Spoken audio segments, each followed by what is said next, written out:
Hello guys, nag-aadobo ako ng galunggong na maliliit. Paparisan ko siya ng talong na prinito. Yan ang aming tanghalian. Ay, luto na yan. Magpiprito na ako ng talong guys. Guys, magpiprito ako ng talong. Pang ano ko sa aking paksiw.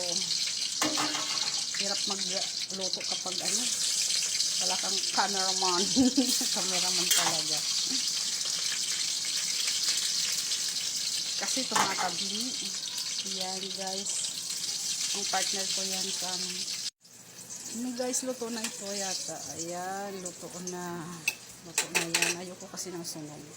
Patay na natin. Luto na. Luto na. Luto na ito yan. Hello guys, luto na yung aking adobong galunggong, prinitong talong with bagoong. Kain po tayo guys. Sige, bye bye. Thank you.